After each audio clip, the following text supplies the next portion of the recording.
Hello friends, welcome to our channel. இன்றைக்கி நம்ம என்ன ரெசிபி பார்க்க போகிறோன்னா மட்டா ரைஸ் பால் பாயாசம் தான் பார்க்க போகிறோம்.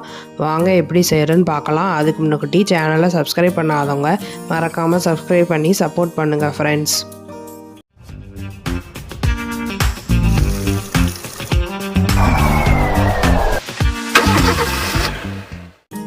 நான் 1 கப்பு மட்டா ரைஸ் எடுத்திருக்கேன். அதை மிக்சியில் சேர்த்துக்கிறணும். சேர்த்துட்டு கொரகொரப்பாக இருக்கிறதன்னைக்கு நல்லா திரிச்சுக்கிறணும். அதாவது ரவை பதத்துக்கு இருக்கணும், அந்த அளவுக்கு நல்லா திரிச்சுக்கிறணும். இப்போ நான் திரிச்சு கழுவி வச்சுருக்கேன். 1 கப்பு ரைஸுக்கு 5 கப்பு பால் எடுத்துக்கிறேன். எந்த கப்பில் நான் ரைஸ் எடுத்தனோ அதே கப்பில் தான் பாலும் சேர்த்துக்கிறேன். இப்போ பால் நல்லா காய ஆரம்பிச்சிட்டு நான் கழுவி வச்சுருக்க மட்டா ரைஸை அதில் சேர்த்துக்கிறேன்.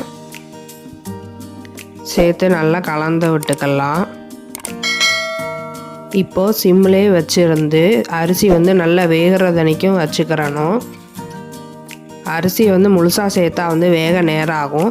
நம்ம ஒன்றும் பாதியமாக திரிச்சு தானே போட்டிருக்கோம், அதனால் ஈஸியாக வெந்துடும்.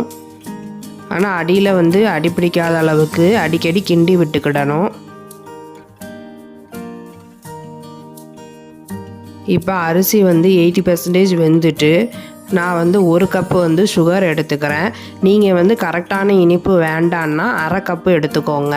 இந்த 1 கப்பு சுகர் நான் சேர்த்ததுனால இனிப்பு கரெக்டாக இருந்துச்சு. அடிக்கடி கிளறி விட்டுக்கிடணும். அடியில் அடி பிடிக்காத மாதிரி பார்த்துக்கிடணும்.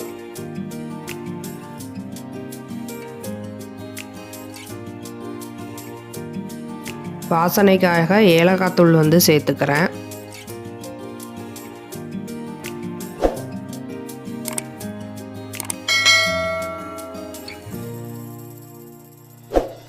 எப்படி தாளிக்கிறதுன்னு பார்த்துக்கலாம். ஒரு பேன் எடுத்து அதில் நெய் சேர்த்துக்கிறேன். முந்திரி பருப்பு சேர்த்துக்கிறேன்.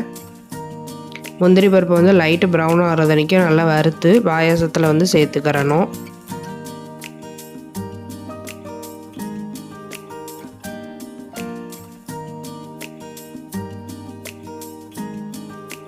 முந்திரி பருப்பை நல்லா நெய்யில் வறுத்தாச்சு. இப்போ பாயாசத்தில் சேர்த்துக்கலாம். இப்போ ஒரு கொதி வந்தோடனே இறக்கிடணும். அரிசியை பால்லே வேக வச்சதுனால பாயாசம் நல்லா ரிச்சாக இருக்கும். இப்போ அரிசியும் நல்லா வெந்துட்டு மட்டா ரைஸ் பால் பாயாசம் ரெடி ஆகிட்டு. இதே மாதிரி நீங்களும் ட்ரை பண்ணி பார்த்துட்டு மறக்காமல் கீழே கமெண்ட் பண்ணுங்கள் ஃப்ரெண்ட்ஸ். சப்ஸ்கிரைப் பண்ணாதவங்க சப்ஸ்கிரைப் பண்ணி சப்போர்ட் பண்ணுங்கள். மீண்டும் சந்திப்போம். பாய்.